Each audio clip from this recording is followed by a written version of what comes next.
Dan sekarang kita akan mengupas lebih dalam mengenai apa sih itu teks deskripsi. Adapun tujuan pembelajaran yang akan kita capai pada pagi hari ini, yang pertama, peserta didik mampu memahami pengertian teks deskripsi. Yang kedua, peserta didik mampu menyebutkan dan memahami ciri-ciri teks deskripsi. Yang ketiga, peserta didik mampu membedakan jenis-jenis teks deskripsi. Nah, yang terakhir, peserta didik mampu menelaah informasi yang terdapat di dalam teks deskripsi. Baiklah anandaku yang soleh dan soleha, hari ini kita akan berkenalan dengan teks deskripsi.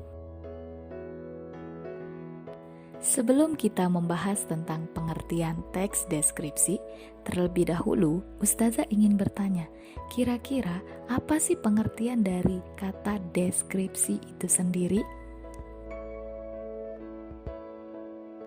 Jadi, deskripsi adalah pemaparan atau penggambaran objek dengan kata-kata secara jelas dan terperinci.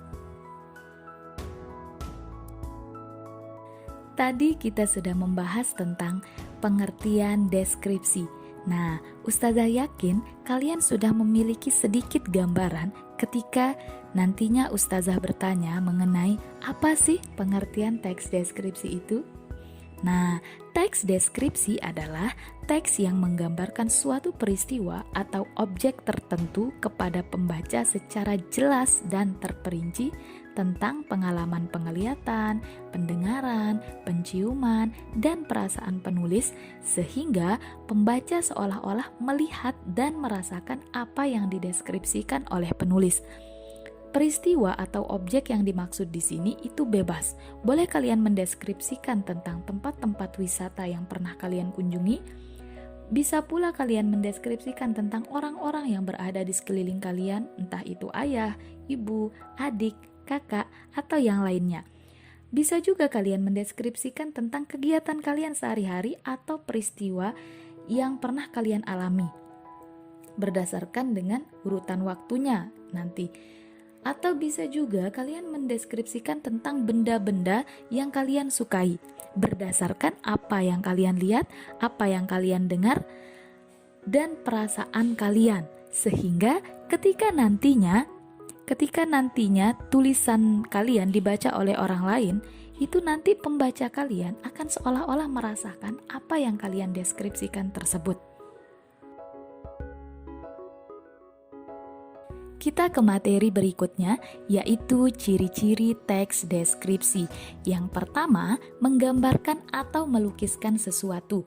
Hal ini sesuai dengan pengertian dari teks deskripsi itu sendiri, di mana teks deskripsi itu artinya kalian menggambarkan atau melukiskan suatu objek secara jelas dan terperinci.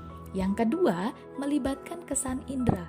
Kesan indera di sini maksudnya penglihatan, pendengaran, penciuman, dan perasaan kalian ketika kalian mendeskripsikan tentang objek yang kalian ambil. Tujuannya untuk apa? Tujuannya agar objek yang kalian ambil itu bisa terlihat jelas, atau objeknya itu menjadi lebih jelas ketika kalian melibatkan kesan indera kalian atau penglihatan kalian, pendengaran, penciuman, dan perasaan kalian. Yang ketiga, itu ada membuat pembaca atau pendengar merasakan atau mengalami sendiri objek yang diamati penulis.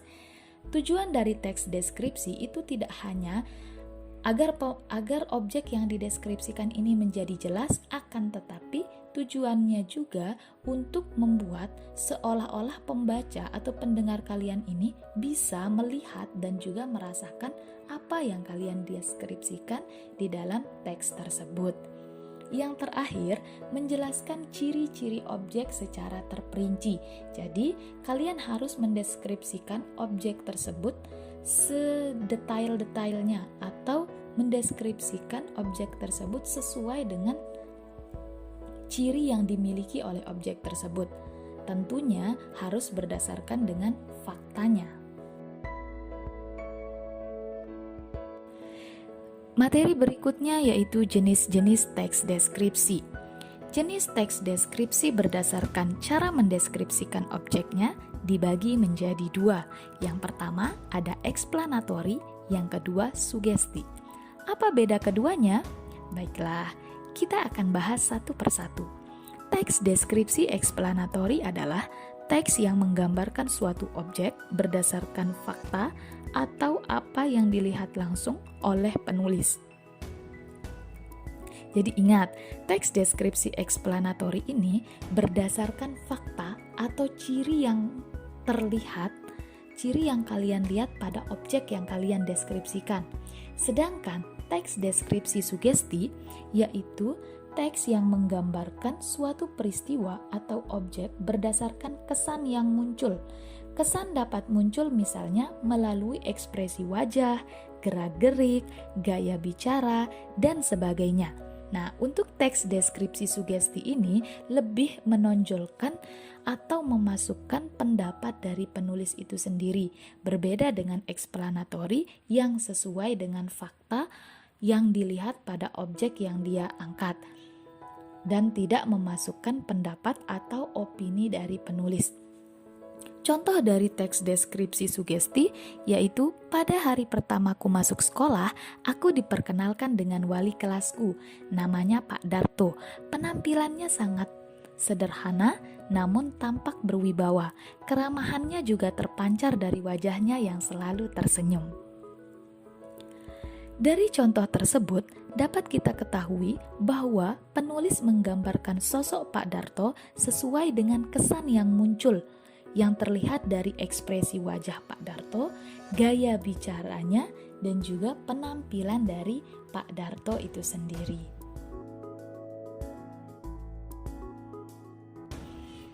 Jenis teks deskripsi berdasarkan objeknya dibagi menjadi 4. Yang pertama ada teks deskripsi tempat atau spasial, yang kedua teks deskripsi benda atau objek, yang ketiga teks deskripsi waktu, yang keempat teks deskripsi orang. Kita akan bahas satu persatu, mulai dari yang pertama.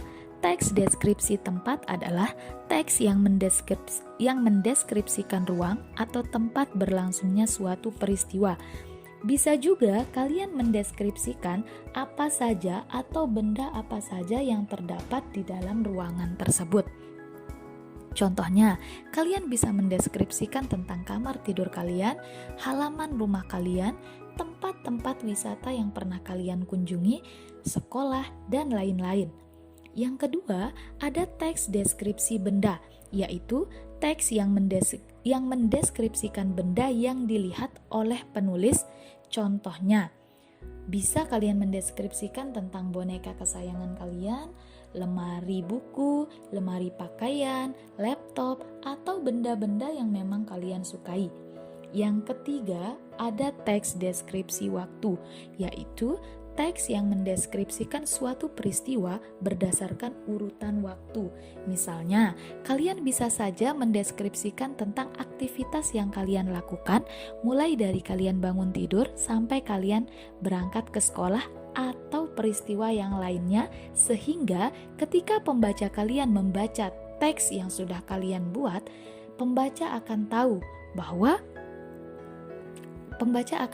urutan kronologis peristiwa atau kejadian yang kalian tulis pada teks deskripsi waktu.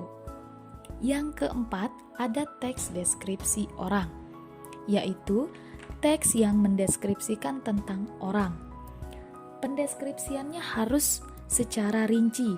Boleh kalian deskripsikan bentuk wajahnya, tinggi badannya, rambutnya, atau warna rambutnya, warna kulit, dan sebagainya. Cara menentukan informasi penting dalam teks deskripsi. Yang pertama, membaca keseluruhan teks deskripsi. Yang kedua, memahami isi teks deskripsi. Yang ketiga, menemukan ide pokok setiap paragraf dalam teks deskripsi.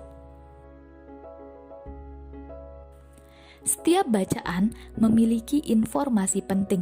Informasi penting ini biasanya disisipkan pada ide pokok paragraf. Apa itu ide pokok paragraf? Ide pokok adalah suatu masalah atau peristiwa penting yang dibahas atau diungkapkan dalam sebuah bacaan.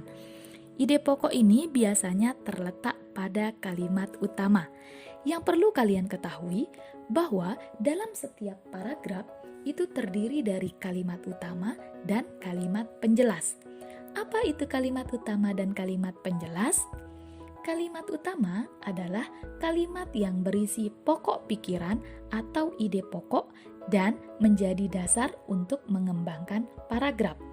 Sedangkan kalimat penjelas adalah kalimat-kalimat yang isinya merupakan penjelasan atau uraian tentang kalimat utama.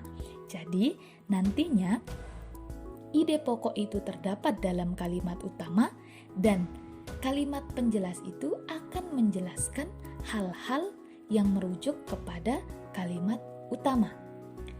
Letak kalimat utama pada setiap paragraf itu dibagi menjadi 3. Ada paragraf deduktif, induktif, dan deduktif-induktif atau campuran. Apa beda dari ketiganya? Kita bahas satu persatu. Paragraf deduktif adalah paragraf atau jenis paragraf yang kalimat utamanya terletak pada awal paragraf. Sedangkan paragraf induktif adalah jenis paragraf yang letak kalimat utamanya berada di akhir paragraf. Dan yang ketiga ada deduktif-induktif atau campuran, yaitu jenis paragraf yang kalimat utamanya terletak di awal dan di akhir paragraf.